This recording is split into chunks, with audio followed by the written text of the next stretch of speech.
Hello, welcome to Only One United, Talking Reds. Tonight it's going to be an interesting one. So me and Maisy have got plenty of space to witter on. It seems. Hopefully, Catherine may join us shortly. Maisy, how you doing? I'm very well, thank you. How are you? Nervous for the weekend and also gutted in the respect that it's the last game of the season now, so it's just been a bit of a roller coaster. But I'm sure we'll obviously touch on that a little bit later on. What you're going to say is because essentially it's like in conversation with Maisy this tonight. So it's like what Skinner gets, but he only gets 5 minutes, and you're going to get a whole hour of me. Yeah, well, this is it. This is it. We should get the greatest opportunities and figures today. But yeah, so obviously Chelsea on Sunday. Again, I may mention a couple of times tonight that we're leaving Manchester at 5:45 in the morning. Which and I'm not going to just wake up on a bus, so I'll probably be leaving 5 o'clock, getting up about 4:30, something on those lines, for the final countdown. You know, obviously lots of different stories in the game. You know, can we be party poopers? You know, can we actually, you know, spoil Emma Hayes' party, even though we're doing a favour for Arsenal, but you know, we'll get to that in a second. Or actually, can we, you know, actually get the monkey off our back and think of it that way and beat Chelsea? What are your thoughts initially going into the game on Sunday? Coming into this game on Sunday, I'm actually quite nervous just because we haven't really... You'd have to get up early. Well, I could just stay in bed and I'll have eating on, and I'll be with my PlayStation, being up till 4 in the morning, as you do. Hopefully, Skinner doesn't stay in bed mentally, but we might get to that as well. So it is going to be quite nervous in the respect of watching it. That we've not really had that mentality, have we? Really against Chelsea, the winning mentality, what we have seen with Arsenal, what we've seen of City. So this game is always one of the hardest games of the season. I know it's going to be the last game. It's what is it going to be? Are we going to have to witness Emma Hayes picking up the UWCL trophy? Or are we near enough getting into top three? But even if we was to get into top three, we need a miracle of Manchester City with Reading. So yeah, it's definitely true. And it's like, I think with Kings Meadow, I must admit, I think I do have a form of PTSD because I remember being there for the Conti semi-final and I have it burned in the back of my retinas. You know, Sophie Bagley staring up like a little woman looking at an adult woman, like you know, when Penel Harder was basically all over in the box ready for a corner, and I was thinking, oh, this isn't going to go very well. But obviously we got Mary Earps this time, and you know, I think it's quite funny, isn't it, psychologically, because obviously, I don't know if anyone's seen it, and obviously, hello to everyone in the comments. You know, Vic did a fantastic piece to a video spoiling the goals, the 6-1 loss from last time, but in a more palatable way for United fans. I won't spoil the joke, but if you've got 2 minutes, have a look at it. It's great. But really, if we can beat Arsenal, which we have now done officially at one point, and we've beaten City, it isn't really out of our, you know, it isn't impossible, is it? We're not playing Barcelona at the end of the day. No, it isn't impossible. And as I always say, when you do come into a game, anyone could beat anyone. You've seen the impossibles this season where, I'm going to take it away from Man United, for instance, but Birmingham beating Arsenal, would you have ever expected that? Chelsea getting beat off Reading, you wouldn't have expected that either. So, and you've seen the bad run of Manchester City at the start of the season. They're kind of things that you don't expect. So when you come into the game, it is always about luck. And if we put our luck in our favour and have the right team and the right mentality coming in, there's no reason why we can't technically get 3 points. Yeah, we could definitely get 3 points. It's just going to be one of those. It's like, I suppose it's like you've got the men's game backgrounds. It's more famous with the Prem, isn't it? With people with, you know, an earphone in listening to what's going on at another game and, you know, and stuff like that, because it all kicks off at the same time, doesn't it? So, like, you know, maybe Reading will do us a favour. I don't know. Maybe not. But yeah, I think obviously just picking up some of the points we've sort of been bouncing around. Obviously, Vix is saying there definitely there is a mental barrier. I think there is. I think there might be a mental barrier with Skinner to an extent because I think everyone thinks that Emma Hayes is God's gift to coaching. Now, obviously, she's not terrible. The results. She's won an award. Her and Thomas Tuchel, both the Chelsea managers, the men and the women's one, have won the award. I can't remember what award. I think it was like best coach or something. Well, this is it. Recently. Oh yeah, and Sam Kerr's won the best female player when Mo Salah's won the men's one. Yeah, this is it. And I think with Emma Hayes, it's a difficult one because obviously she's got a very good squad at the moment. And is it more that actually anyone can win with anyone can win a motor race with a Bentley and a Ferrari in the front porch, but your best managers get your forward focuses working, get your sort of your sort of medium squad members and get them up. I mean, I think obviously again, we got one here saying forget the Champions League chase, focus on getting over that psychological hurdle of beating Chelsea. I know, but wouldn't it just be great if for once it happened for United where Reading is suddenly winning 1-0 and we're winning 1-0 and then it all seems to work out because it seems to happen for every other team apart from United. But no, I agree with that. I think obviously if you can get over the psychological hurdle with beating Chelsea, then it would be great for next season. Yeah, because I always say when you want to be the best, you've got to beat the best. So, and we know Arsenal, City, and Chelsea are the best in the league. So to be the best in that league or one of the best, you've got to compete with them and you've got to beat them. It's funny because one of the jokes that I made about Skinner, and again we've discussed it at length throughout the season, is that he's a bit of an unreliable boyfriend. He'll do something that makes you think he's brilliant, and you'll get possibly away from Skinner ball, and then he'll do something utterly stupid, and you want to kill him, and then it'll sort of bring you back again. So it just reminds me about this. Maybe this is more in life as well as in football. Have no expectations, and you can't be disappointed. I feel that's probably quite a good adage with that. But obviously, I mean, going into the game. Obviously on Sunday, I'll tell you what I think. I think like anything, it's possible that we could win the game, but the problem is that Skinner's very rigid on what he plays, and everyone knows his formation, which is 4-2-3-1. He personally knows Marc Skinner, right? He plays the same squad in 2 weeks in a row, so. You don't have to be a rocket scientist to work out what you're going to be facing. And if you're a strong defense, you can make it more difficult. I personally would like to see us get a bit pacier and take it to Chelsea a little bit. Whether or not he'll do that or not, I don't know. Because at the end of the day, I'd hate it. And don't play this tape back to me next week. But I'd rather lose 10-0, but attack really hard than sort of try and do one of those cagey affairs and end up losing 1-0.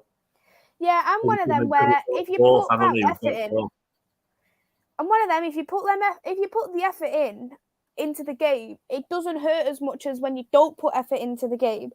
Touching in with Marc Skinner, in a way, I think he's a little bit stubborn when you do look at it in terms of his formation, his starting 11 there as well. He knows what he wants. He knows the plays he wants to play. And even if there was an injury, he will play a player out of position to keep them in the squad. And if the player's on bad form, or he'll play them till they go into good form. He's one of them. He'll just keep the players where they are, just change it around if they're depending on any injuries. And that's not always the right way to be, in my opinion. But if I know, just as Vix has said that she thinks it's going to be the same lineup, which I do agree with, but if I was him, I would make changes because we have seen, for instance, the Man City loss. You need to look at that Man City loss in a way and then treat it for Chelsea, because both of them are quite similar in how they play in the kind of respect they attack. Yeah. So you need to have your natural wingers playing. You need to have a natural forward playing in a right position. You can't be playing Tooney on the wings. You can't be playing Russo Russo on the wing either, because that's exactly what we've seen for Man City, and they exploited our width. They exploited the wider sides of us, and that's something what Chelsea will do. And for me, in terms of Chelsea, their attacking threat is more dangerous than Man City with Sam Kerr, Harder. Even Jess Fleming can get a good goal or so. Beth England, she's coming back through. So you need to look at them kind of players, and you need to have a good defence, but as well as that, you need to make sure you've got the right players in a natural position. Because if you're, as I've always said, if a player's getting played out of position, they're not going to be as good as when they get played in position. And that's why you see so many players who aren't looking that good at the moment. Well, this is it. I mean, obviously, we're just picking up, obviously, on what Spotty's chat box is saying there. Expecting any changes to the lineup. I don't think the formation will change. The definition of insanity is doing the same thing over and over again and assuming of a different outcome. And, and I think, I think at the end of the day, I think it is psychological. I mean, if you look when we play against Chelsea, a lot of the time, well, as Victor's saying there as well, the problem is that the ones who are subs probably aren't match fit enough to start. This is a slight issue with Skinner. Now, I used to like this initially when he first came. He would give nothing away about injuries. No one really knew who was actually out until they basically didn't appear on the bench or appeared on the bench.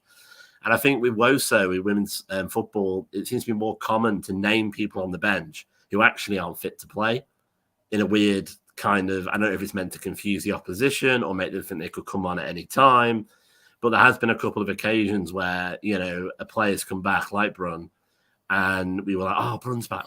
She's on the bench. She'll come on. And then, it goes south, and he doesn't bring her on. We're like, well, why not bring her on? And then, or later it might transpire, well, she wasn't actually ready yet, or she wasn't fit. Well, why name her on the bench? And I think, Ravi's obviously saying here, we do need to show up against Chelsea. And I think, I think they can. Overrated. We can make them overrated. At the end of the day, we've got a heck of a motivation, but unfortunately, so have Chelsea. Chelsea beat us; they win the league. That's the end of that. Well, then that depends on Arsenal if they still win the league. Because if Arsenal lose as well as Chelsea, they still win the league. Yeah, but if they want to keep control their own destiny, if they want to just win, if they win the game, they win the league. So that's But of course, even if Arsenal just draw and Chelsea lose, they've lost the league. So Arsenal, they need a loss at least or a draw, and Arsenal need a win or a draw, depending obviously on Chelsea's result. A draw would be painful as well for us, because a draw, if City did draw with Reading, for example, then we would end up on the same number of points if we beat Chelsea, but obviously we'd lose out on goal difference. So we have to think of it like that. But I think there's going to be a lot of positives into next year, but it just depends. I partly stopped listening to some of Skinner's team talks, sort of press conferences today, because I think a lot of it is for his own players. A lot of the stuff he says is to take pressure off them. But what he does generally, and I don't know about you when you've listened to them, he takes pressure off them, but he increases blood pressure on us, because he'll say something like, well, as long as the energy is flowing and, we're just doing our own thing, we're not really caring about anybody else, and blah, blah, blah, blah. We're like, mention goal difference like it was a few weeks ago, or what do you mean? We need to score lots, on, that kind of thing. But I think, hopefully, I think a few other people mentioned about the issue as well there that Vix has mentioned on Twitter this week. Wouldn't bring Diane back in defence when Ladd and Raven played together since the Old Trafford game. But is Hayley Ladd an actual centre-back, though? That's no, she's a defensive midfielder, isn't she? She gets played as a centre-back for country and for us at the moment. But it was something what Chloe touched on, though, didn't she? She thinks that, I don't know if Chloe's watching, but she even thinks that Hayley Ladd is going to get converted into a centre-back. It could be. But I really would want to know why. Like, what is it that, that make... all I could think of is that because we're quite heavy in midfield at the moment with Jade Moore on the bench, and she's more of a defensive midfielder. But that means we've only got one DM then, doesn't it? If, for example, we do convert Haley Ladd, and I would rather buy players who's natural for the position. Yeah, I mean, apart from God's gift for winning football, what's Katie Zellum's official position again? Is she a CM or a DM? I would class her as a box-to-box midfielder, so I class her as a central midfielder, but she's getting played as... Her and Jackie are getting played as two holding midfielders when they're not a holding midfielder. That's the part of this stupid formation what I hate. The 4-2-3-1, the two, they're supposed to play as two defensive midfielders, so you're basically, in a way, sitting back. But there's two... we know Jackie's a central midfielder, and we know Katie Zellum's a central midfielder as well. But they're both getting played as a holding midfielder, so they're playing more defensive type of role. I mean, 4-2-3-1, which does kind of sound a bit like, something you'd do before you wake up from an operation, 4-2-3-1 sleep or something. As a formation, what's the point? Like, you look at, for example, you look at 4-3-3. I immediately would say it's an attacking formation. If a team uses that, they're going to have very strong strikers because they're going to take an extra player out of midfield. You may be going to see that the team might be speedy or dynamic. But when you see 4-2-3-1, what type of football is that? See, what that shouts to me at is quite technical, like almost overcomplicated football. I mean, what's a 4-2-3-1 like for you? Defensive football. Just because when you look at it, you've got your goalkeeper, obviously that's more defensive. You got your 4 players at the back, defensive. You've got the 2, defensive. So there you've got 7 players there who's defensive out of 11. And for me, that screams defensive football for me, and I don't really like it. When you look at the 4-3-3, I look at winning football what is progressive. You look at fast-paced attacking football. People would even argue a diamond formation is quite a defensive football, but so if it's used properly, that could also work as well. But you rely a lot more on your wide players for that, so that would be relying more on Hannah and Honor to get the job done and to put crosses into the box. Not that that's a problem, of course, but I just think that if we with the players we have got more midfielders more than we have got defenders, and we have got strikers. So we need to look at something what's going to be a lot more balanced for the whole team. And the 4-3-3 is more balanced, so you don't have to rely on getting loads of fullbacks. You don't have to rely on getting loads of centre backs, so or whatever. You can just rely on the midfield, but then it's just a matter of that 4-3-3. Of course, you're going to play defensive midfielder in the middle. So what's the other two going to play? But of course, the majority of our players is at 8. There's only 2 defensive midfielders of Jade and Haley, so that helps in that kind of respect and a little bit of competition. But then, as the number 8 roles, who'd be on either side, Jackie, Zellum, Borisa. You've got you could even play Ella Toon, couldn't you? Really, in that 8 role as well. So there's a lot more competition, because I think if that was the case in terms of going to the 4-3-3, Ella Toon will be dropping back, because at the moment she's playing as an attacking midfielder in the 10. And that suits her a lot more in going forward. But playing in that 8 position, she's gonna play a lot more of a midfield duty of what we've seen of Borisa in the past. Yeah, I mean, I think, to be honest, as you say, Vicky there saying 4-2-3-1 is pragmatic and a bit cautious. Like, if I would say what is the strongest position in our team, probably because of the consistency we've had in it, it's currently in the midfield. And it's like, what is the weakest position? Well, our defense is a bit patched up because we're missing Mannion, because we've not really had, missing Millie Turner. We've not really had a sort of strong back 4. So 4-2-3-1 is kind of saying, come and get me when you're really comfortable with your defense. I feel like it's for someone who's like, right, okay, we've got a solid defense. We can take pretty much anything, and we might nick you on the break. I think, with with United, with the squad that we've got at the moment, and we might obviously move on to that about what's going to happen next year. I think you need to be a bit more nippy and a bit more nimble, and sort of just like attack is the best form of defense. We suddenly score. Oh God, I'm 1-0 down. I'm 2-0 down. What, to United? No way. And then you start wobbling them, and then they might change their game plan. But I think the problem with Skinner is he sets up with his formation. Unlike other teams in the league, obviously 10, 20 minutes in, we're still holding Chelsea 0-0. And he's going, this is doing great. This is brilliant. And it just takes the pressure on. But unfortunately, it's like it's knocking at the door. Then our defense starts wobbling. And then normally Maria makes a slight mistake, or Hannah Blundell makes a slight mistake. And then they carry on knocking. And then we might nick a goal before half time. They might nick a goal before half time.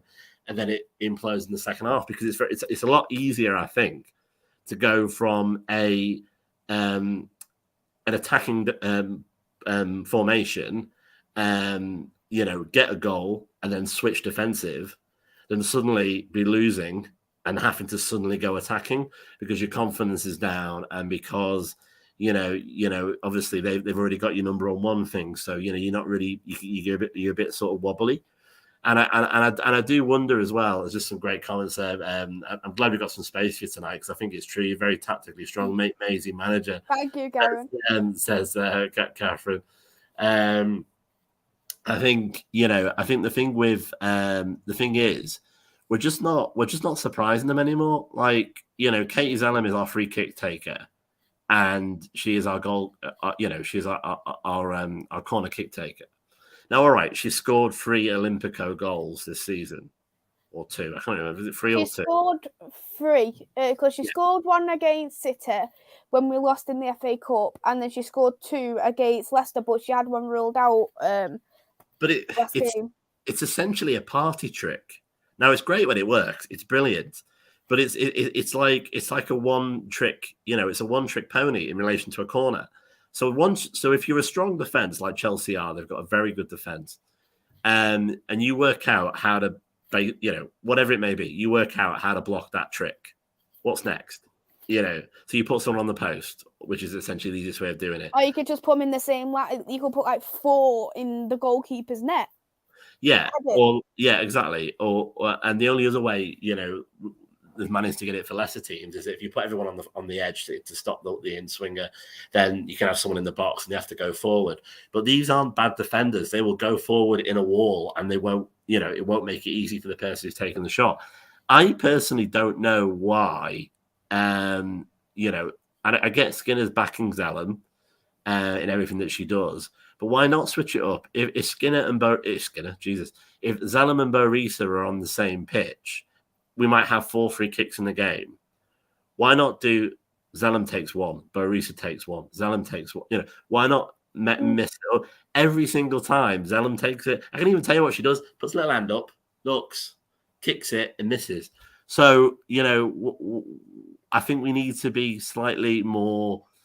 We need to surprise people, and maybe we can ultimately only surprise people next year when we start bringing in other players, and other certain players might move on. But I think ultimately we need to surprise people, and I think but you look at how we. I mean, we'll maybe go on to Arsenal for a short period. Look at how we beat Arsenal. It was a 1-goal, Alicia Russo in the Conti, and it was almost like mentally it just made it all good again. And obviously we came very close the second game, and we drew, didn't we, when they played them again in the league a few weeks later. Yeah, I agree with that. And in terms of changing it up, you can always change it up, because we have seen that some players of ours can do free kicks. We're seeing Honor can do free kicks. She's brilliant at crossing. So there's no reason why she couldn't take a corner or a free kick. Same with Tuna. I think she'd be able to do that as well. When I do look at it, though, I do think that having the same players on all the time, it can allow managers to think, what's going to go on, kind of thing. But when you do have, of course, playing against Chelsea, you need to come in as a counter-attacking team. I understand. I'm one of them. I don't mind how you play, as long as you get the win. That's what matters. It doesn't matter if you have 10% of the ball the whole game, but you still get one goal and you win. That doesn't matter. As long as you get the 3 points, it doesn't matter. And I am aware that in certain games, whatever club you are, you have to come in as a counter-attacking team eventually. But it's about if the team can adapt to the counter-attack. And the problem is, what I've noticed about the team, when we have played as a counter-attacking team before, it just feels like we give the ball away quite much cheaply. And that's what cost us, because when you are a counter-attacking team, you've got to make them the ball, the passing, the shots matter. And we played as a counter-attacking, for me, against Arsenal when we had that 1-1 draw. I'll make that as a good example. We had like Hayley Ladd in the defence, and the reason why Arsenal didn't manage to get a goal in the first half and we got it first is because we dominated their midfield. And when you got on midfield and you are dominating that midfield, it helps. You're not going to allow the best players to get past you, and that is why I love Hayley Ladd in the midfield and not the defence, because she is our rock basically for me, and I think it's so much more balanced. But when it comes to counter-attacking teams, you get the goal, but then I feel like when we have played as the counter-attacking, we get a little bit sloppy in a kind of way, like with our passing. If you can't pass like 50 yards across to your next player, it's not going to work. And even when you do look at Arsenal, some of the shots we had should have been goals. Yeah, 100%. And there was if we're not taking the chances and we are giving the ball away so cheaply, that is why Arsenal scored. That's why we conceded. Yeah, 100%. And obviously, just bringing it up there, obviously, Chloe's saying that she's got it to not be the last game of the season on Sunday. Not as much as we are, not you not being there, but also I was not being at the game. Just gone against West Ham. But I think it's true. I think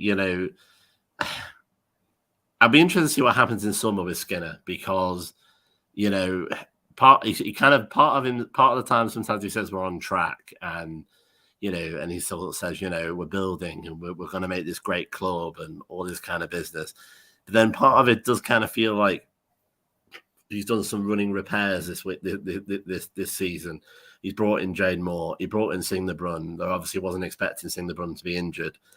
It looked initially when Leon and Ish pretty much put on Twitter going, "See you later," that she's definitely leaving and going back to Leon, when in reality it sounded previously that we might be looking to keep her. But now again, in the interviews that he meant today, he's kind of maybe said that she's sort of part of the discussion and part of the conversation. But I think, Marc Skinner's got 1 year left on his contract, 2 years plus one. If we miss out on Champions League, we're guaranteed fourth, which is the same position as last season. But we will probably be, because we were 1 point behind last season, so we'll probably be either in a worse position points-wise. But what being the worst position-wise in terms of cup competitions? That's the thing, because we got to the semi-final. Good question. We got to the semi-final. Did we get to the semi-final last year? I don't think we did. Or Conti? Can't remember. We always used to get City in the FA Cup. But I think we I don't know if we've been, no, it was 2 years ago, wasn't it, semi-final? So yeah, that's a good point. Obviously, we could be. Is Skinner, I'll just say it, is Skinner the person to move us forward into Champions League? And I'm not talking about going back to Casey. It's not an either or. It's not a light switch. It's not one or the other. There are other managers in the world. I'm just going to ask the question, have you seen enough this year to see whether or not he can build into a Champions League entering team? It's a difficult one, if you want me to be fairly honest, because I'm one of them people who believe that a manager should be given a chance. I know Marc Skinner has had experience in the WSL. He's played at Birmingham. He's been a coach at Birmingham, but no matter what, it's hard for a manager does need to adapt to the teams regardless. Like, you look at so many, it doesn't matter if you move from a different league or you've moved to a different club in the same league, you've got to adapt to it, because I personally believe this is the hardest job of Marc Skinner he's had to have. He's Oh still yeah, only pretty young. By a mile. He's not even 40 yet, and he's managed to land the Manchester United job. From going from Birmingham, Orlando Pride, where your expectations are whatever. Birmingham don't get relegated. But you can't, can you? It's NWSL. There's no relegation, so there's very little expectations, really. Exactly. And Orlando's is doesn't exactly matter. Just it doesn't matter if you win the league. It doesn't matter where you go, kind of thing. Whereas I think what he initially didn't. I don't think he expected the expectations there at Manchester United in the respect that what he had to deal with. I think it took him that little bit to adjust to the kind of expectations both the fans and the club really wants.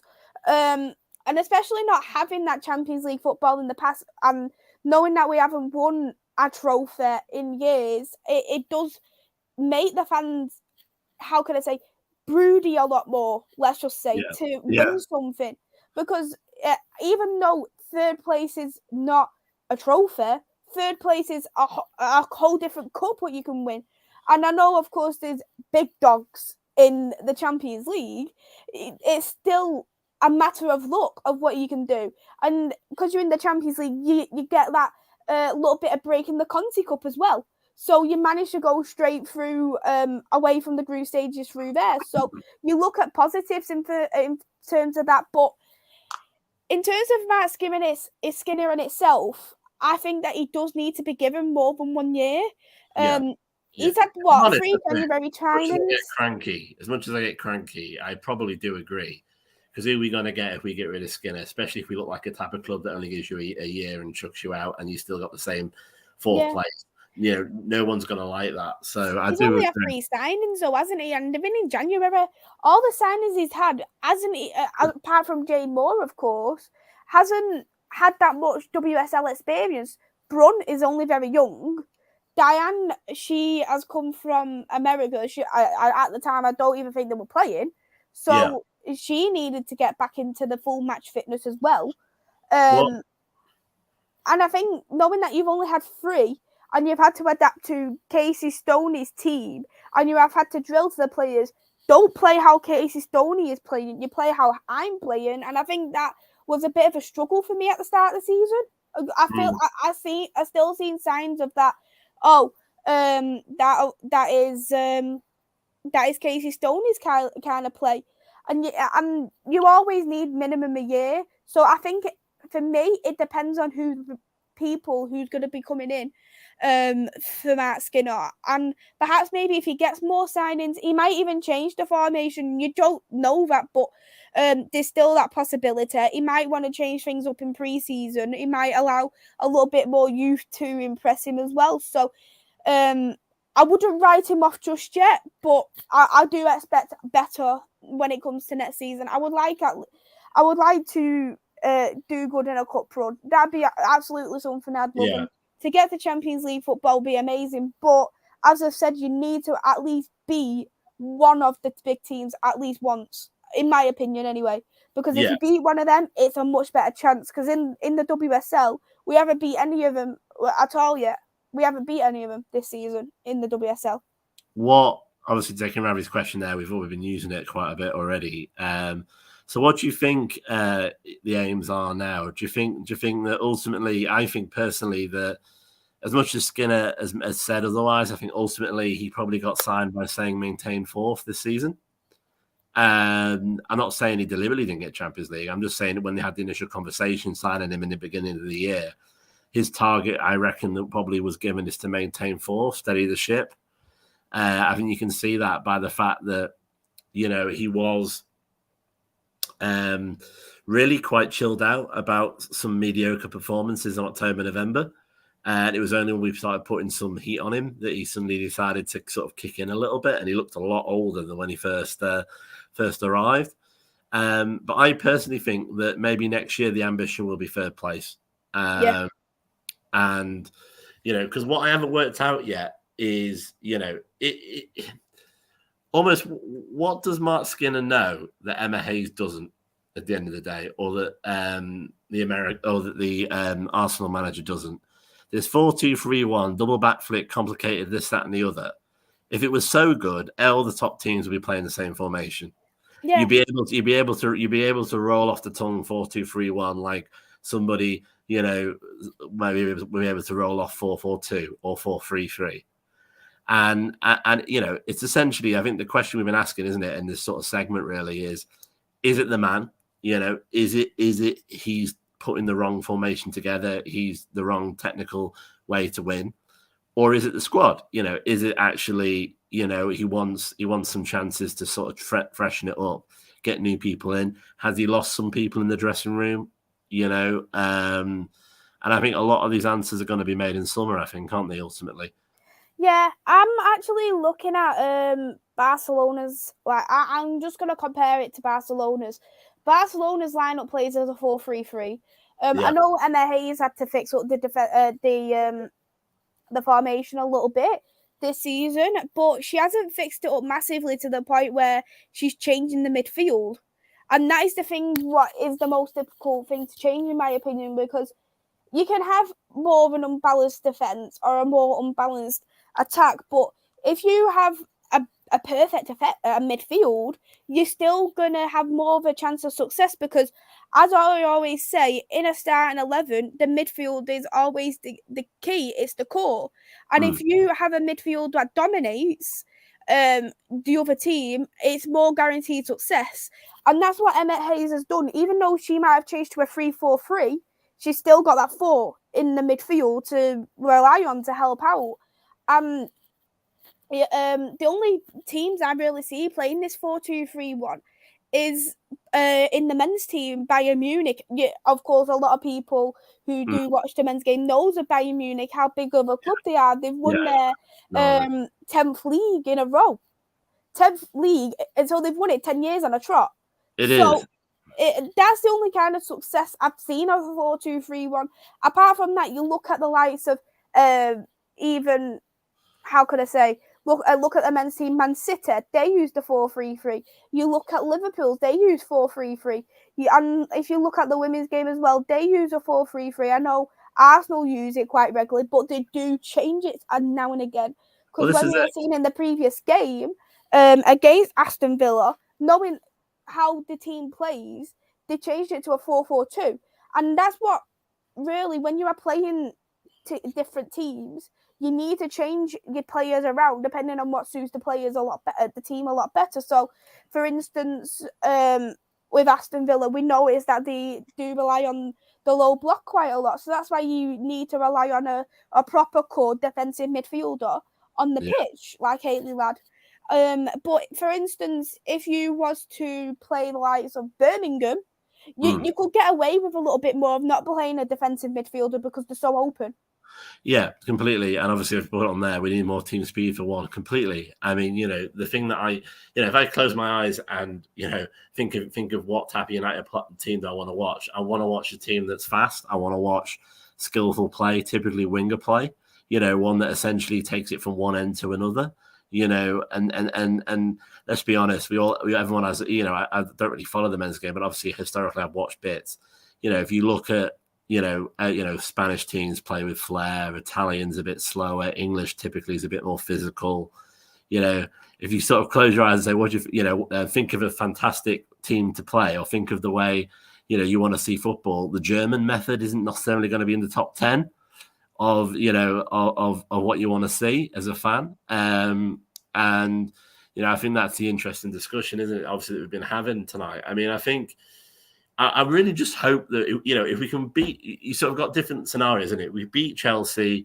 If we lose out on Champions League, we beat Chelsea. We go into the summer break with a positive. We finally got our monkey off our back with Emma Hayes.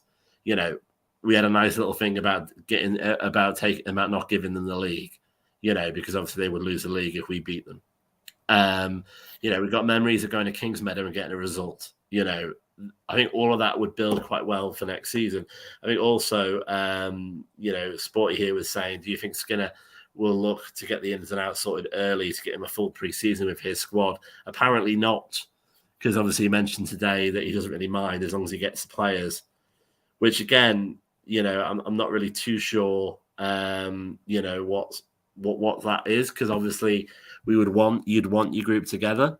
But I think, obviously we'll touch next week. I think we're into a bit of a season review. I mean, I still think, it's up, next week we can talk about memories. We can talk about, looking at it more, with a level head or this kind of stuff.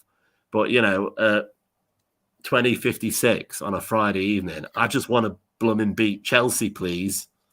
That's all I care about at the moment, and I'm hoping that Skinner's in the same position as is the rest of the players, Obviously, we're discussing some transfer options in the comments here. TJ referring to Wendy Renard, fantastic leader, obviously French captain, great defender, all the things that makes me think we won't get her.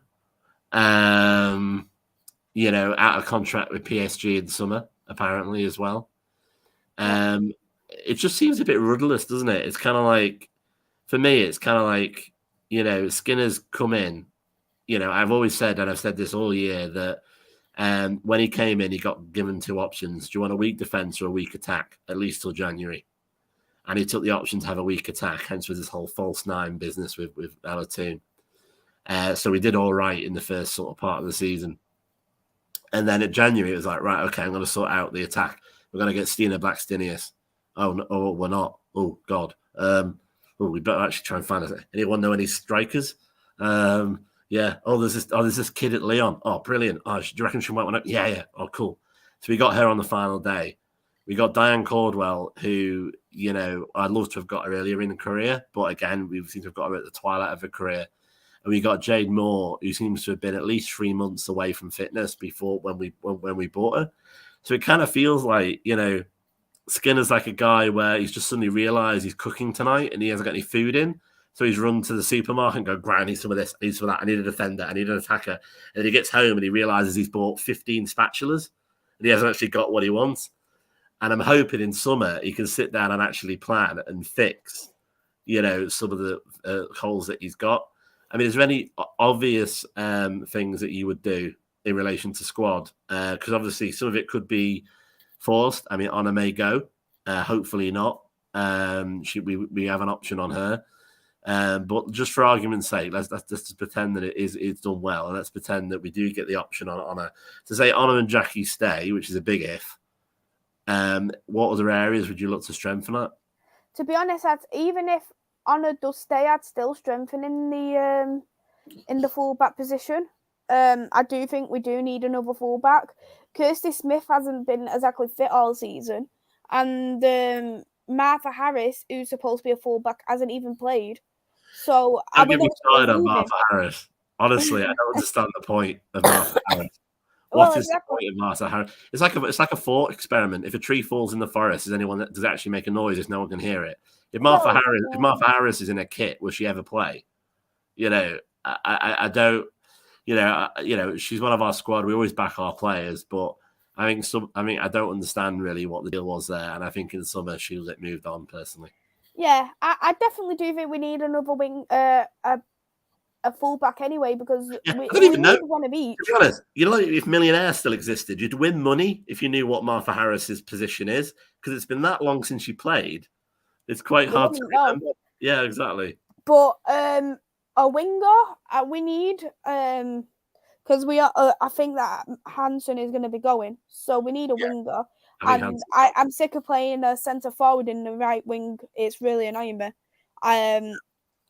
We need a centre back anyway, because we've only got even if Diane leaves, I don't know if she's going to extend or not. We've only got 3 centre backs, and then we don't know when Millie Turner's coming back. As well, Mannion's out till October. So if Diane does leave, we've only got Maria. So we need another centre back. So that would be personally the 3 option. If I was to say pick three, of course, positions I want to do to strengthen, they will be the 3 ones I would pick in a heartbeat. I know, of course, that people saying, well, we need a striker, but we've already got Russo and Thomas. I'm not in urgent need for it. even though I think we do need it. I don't think we're in urgent need compared to them other positions, in my opinion. I know that it's been mentioned in the chat about Neve Murphy being promoted, and that'd be another option what I would like to do. And for me, that's what Marc Skinner should do. He needs to give the youth a chance in the pre-season. I know that we've seen a couple of the youth players against Rangers when we won. 5-0, I think we won against Rangers. So I know that he did use a couple of the youth players, but we do need to see what they're all about, because these youth players, they're definitely good enough to be in the team. But it's just the fact the jump for me more than anything. Do you remember what? Don't worry, I'll answer. We'll get to the questions we've also put on the last couple of times. Best pass of the ball for me at the moment on a regular basis is actually Honor. Because in relation to accuracy, probably closely followed by Leah Golson. In that respect. Can we move Blundell to right back? We could probably switch them. I know that normally Honor's on one side and Blundell's on another. But again, Hannah's got bad memories. She used to play for Chelsea, but she's got bad memories playing against Chelsea as well. So again, there's going to be lots and lots of psychological things. But I think everyone's forgotten, including Skinner. So I'll just remember. Do you remember what was Skinner's first job at Birmingham? Was he like a number 2 or something? Oh no, he was a youth coach, wasn't he? He was the academy coach. He was the youth coach. So if I remember. Anybody knows how to bring on kids from X to Y, it's the academy coach. So I don't understand. You could say, well, maybe that means he's doing the right thing by keeping them out at the moment, and he knows what he's doing. But, I honestly don't see it. I get it. Some managers have always been, first team coaches. They've never been academy coaches.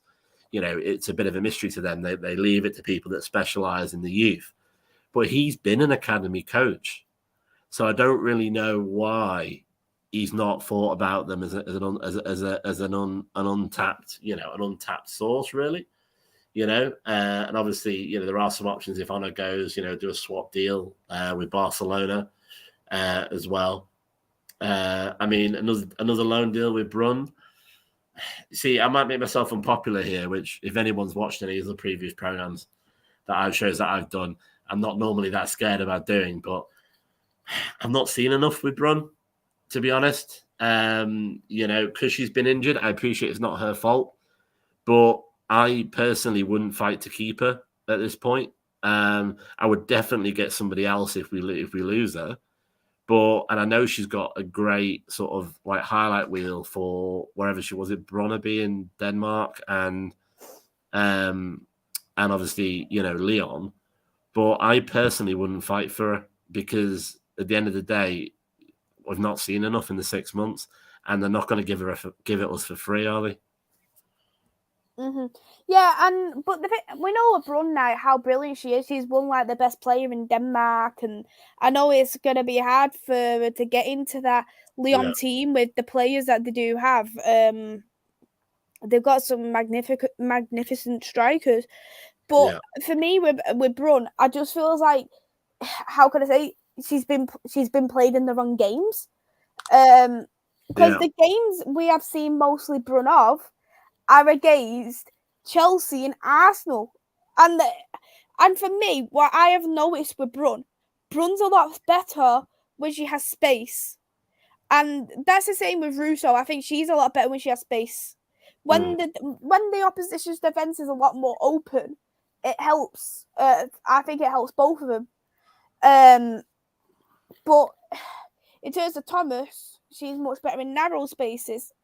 And the thing with Brunn, when she has been fit, that's when she should have been starting against the teams such as Aston Villa, such as West Ham, who are a bit more open in the defence, just to allow her to see what she is really, really about. No, completely. And to be honest, I'm not, no one wants me to be wrong more than me in that respect. I think she's a great player. I like her as a person, everything I've seen. Was Denmark Player of the Year there. I'm sure she is great. I'm just sitting there. I'm just thinking, we seem to have got this player that's a scoring machine, and obviously she's come and she's struggled with United. But is that because what we sort of talked about earlier in the show about the fact that Skinner wants everybody to dance to his tune, the formation of 4-2-3-1. So I mean,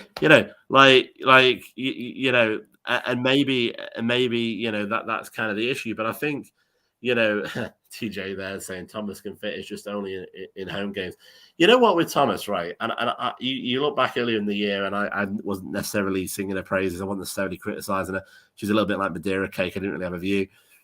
I actually really like Thomas now, because I think her attitude is really what United wants and is as a club.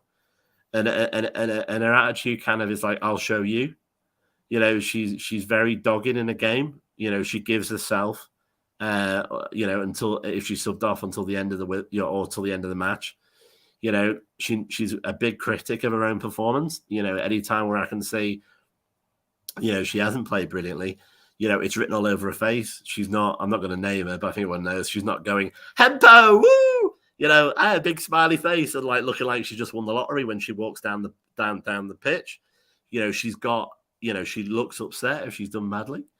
And I think, she could have easily had her head down when Brun came in. And all right, Brun's been injured. She hasn't exactly kept her on the bench. But there's been a couple of games where Brun could have come on and Skinner chose Thomas first.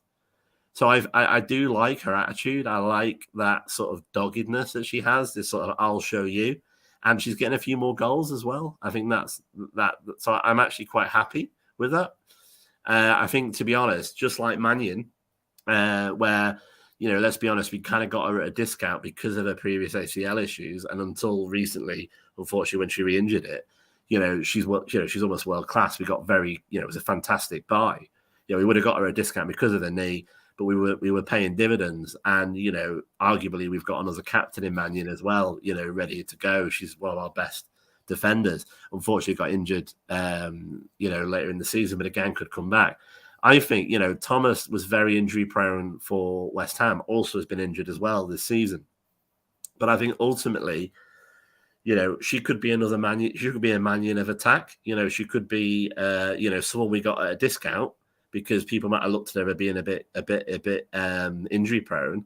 And then if we settled her down a bit and sort of get her fit and, make her not so injury prone, we get that added value, I think. And that's what I like about it. And I like her attitude as well. As I said, she's kind of like, she knows she's not Alexi Putellas, but she's giving 100%, and she'll show you. She doesn't care if you rate her or not. She's going to show you.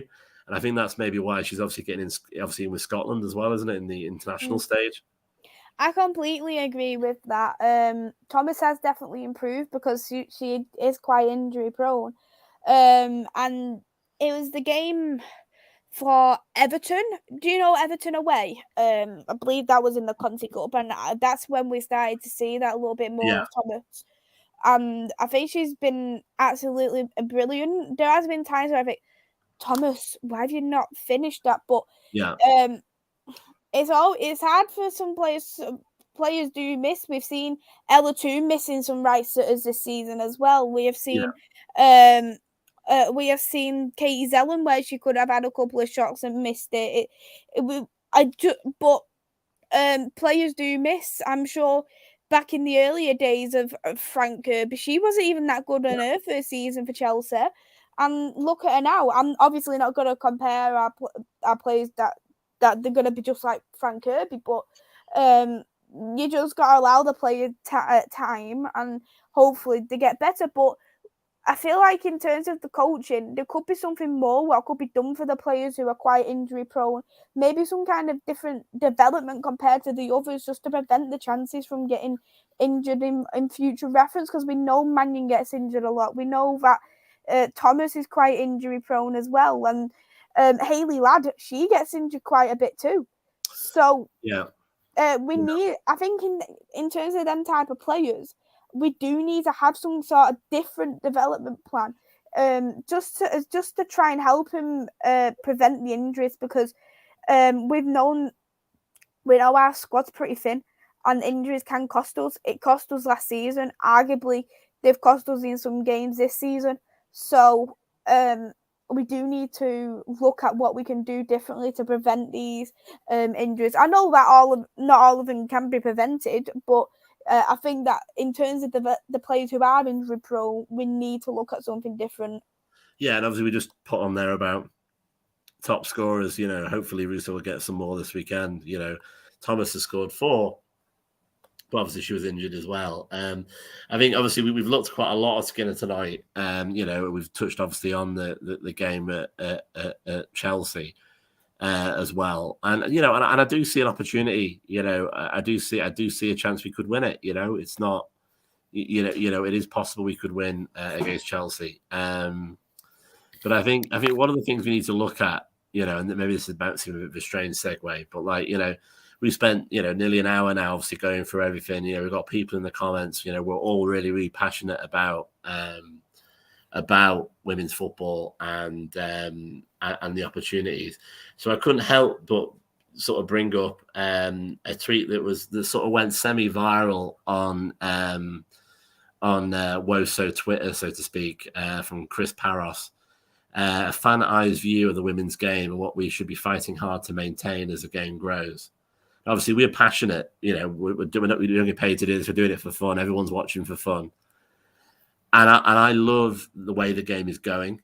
I love the fact that we can talk about transfers. We can criticize players in relation to playing ability, not abuse, but criticize players. And players can have people cheer and make noise.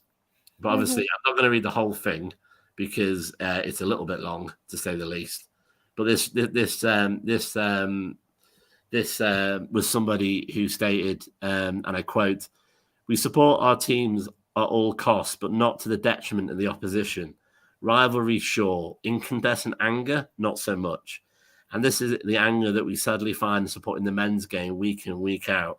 And now we grow the fan base of women's teams. I desperately hope, that we do not fall into the trap of mimicking the nonsense we see at men's games." This is an Arsenal fan talking.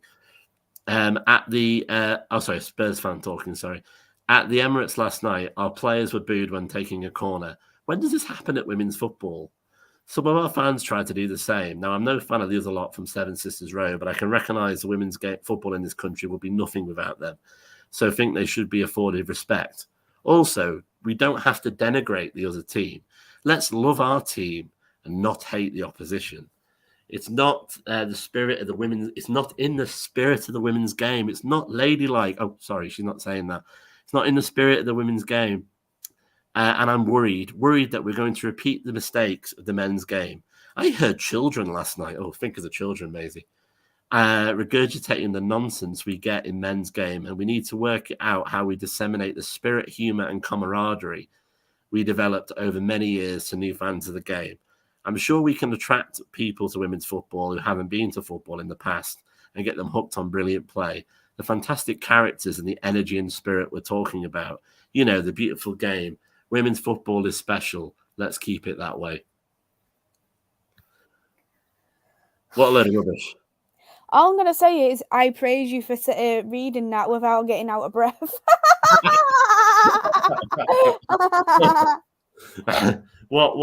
If anyone has a look at it, the person mentioned wanted people's views on it. It's not, we're not jumping on it at all. There's been a lot of quote tweets and likes on it. But honestly, the person is, where do we start? We love women's football. We're very passionate about the players. We're very passionate about the game. Booing someone when you take a corner, and having a camaraderie with them. You don't have a camaraderie with professional players. They're not doing you a favor. By coming here. They are giving their all. They are professional athletes, just in the same way as Ronaldo might be. All right, they're on different salaries. David De Gea, Mary Epps. They're professionals, and the person who wrote that, and it might not be clear on the name, is actually female. But for me, initially, when I first read it, it sounds a little bit like, well, ladies can't be a bit angry, can they? You've seen my angry side, haven't you? You've seen my angry side. My voice changes when I'm angry. But when you do look at it, for me, football, it's about passion. Yeah. How, like, you look at teams like against Manchester City, who's your biggest rival, Liverpool next season. You're gonna want to cheer. You're gonna want to boo when the opposition team fouls your player, and of course, we boo Alex Greenwood whenever she gets the ball, and that's just a part of football. You boo your rivals. Who would want to pay so much money for a ticket just to sit there and just in silence? Well, this is it, and everyone goes from one extreme to another. It says not bring over the nonsense of the men's game. Well, all right, the men's game has problems, in the sense of, homophobia and various other issues. But it also has full stadiums and screaming their name. It has powerful nights where the hair stands on the back of your neck. It has memories that everybody, most United fans of a certain age can talk about 99 and Ollie's goal in injury time that won it, extra time that won it. Everyone knows, David Beckham's famous goal that got England into the World Cup in 2002 against Greece. Different generations have had their own thing. What they don't remember is, I remember when United played Liverpool and they were all so lovely and everybody said hello afterwards and it was such a lovely day.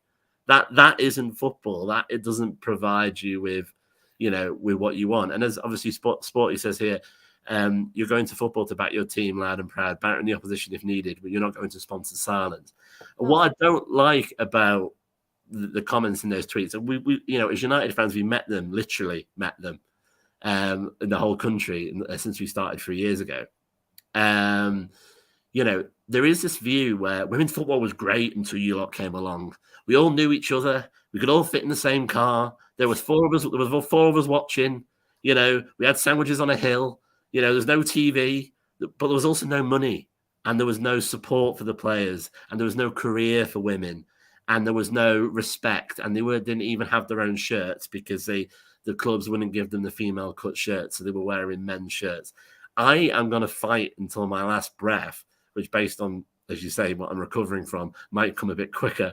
I will fight to my last breath to protect the game and to make it, about athletes, about football. Ultimately, it should eventually get like the tennis. The Wimbledon final for the women is as popular, if not more so, some years, than the Wimbledon final for the men. It's a different game, but also, it's a professional game. And there's nobody sitting there thinking, I'd love it one day where, in the old days, we used to play tennis and it was in a field and nobody really, we were in a little, we could have tea and nobody was watching. No one talks about that. Everyone wants to bring the game forward. And I think, if you want the women's game to be equal to the men's, being in silence is not going to work. Being in a non-atmosphere crowd is not going to work. Well, this is it. And it's the other end of the spectrum. So what I'm actually advocating for is, as we mentioned previously, non-swearing chants, clever, witty English turns of phrase. Yeah, because obviously the Man City song, United are the team for we within it, not Paddy White, give a dog a ball. Why don't City go on home? We say it like that, but in the men's game we go, why don't City beep home? Yeah, exactly. And I'd even go so far, to say that, if I'm criticizing the ref, I'm criticizing the ref for her ability. Same with a player. I'm not criticizing her a ref because of the way she looks or because of her gender or a race or whatever. That's obviously out of question. And I think it is good, and I think that's the thing, because essentially, if the game in this country has been marketed too much like a family day out, as in, where will I take my kids today? The zoo, the cinema, a football match. It was like the same kind of thing. And I think, what makes and if a kid wanted an atmosphere, the family had to decide, well, are they old enough to go to a men's game? And then the men's game was swearing and possibly misogynistic language, or, You know, yeah, exactly. You know, I'm not going to do it here, but the Manchester song doesn't talk about having Greg's, Mackey's, and something else. It talks about something a lot worse than that in the men's game. So you're not actually giving people a choice. You're making it extremes.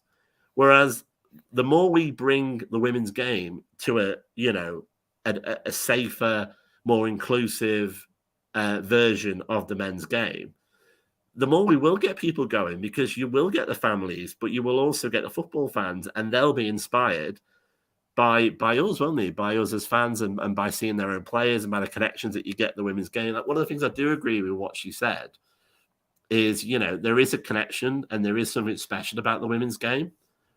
But what's special about it is,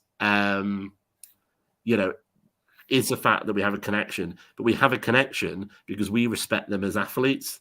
I've heard other players say that they hate, there's nothing more patronizing. They know they play terribly and they come over to the sort of side of the fence and, they've got everyone with these glassy-eyed looks going, "You did brilliant. Oh, well played." You'd want to smack them, wouldn't you? Like, I'm not saying like boo your own players. We don't, but if when United have come over, we've sort of gave them a look and sort of, and we sort of say we're still behind you, but we gave the same face that they're pulling themselves. And I mean, that's the important thing, really, isn't it?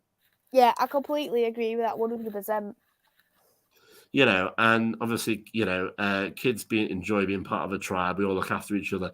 To be honest, it's not just the kids. I mean, I've made so many friends, doing this. And, the football, I'm certainly not a kid, I'm just about until July, technically early 30s, because I'm 34. So I'm just about can hold on to that with my cold, dead hands. Halfway in the 30s. Yeah, sure. Yeah.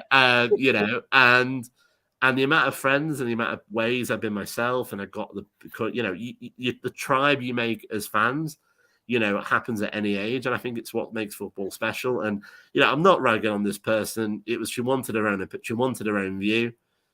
She wanted people's views, and looking on her Twitter, she's not, took a ball and gone home. She's let people make a response and say that we think you're wrong.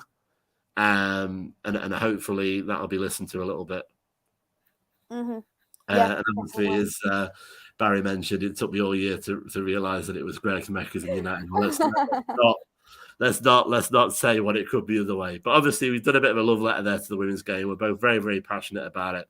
As a bit more of a positive sort of end to the show. So go on. I'll break a habit of a lifetime. I'll let you do a negative score if you want. But ultimately, it's Sunday. I'm knackered. I'm on my second cup of coffee. The game's just finished. I look up. I see the scoreboard. What does it say?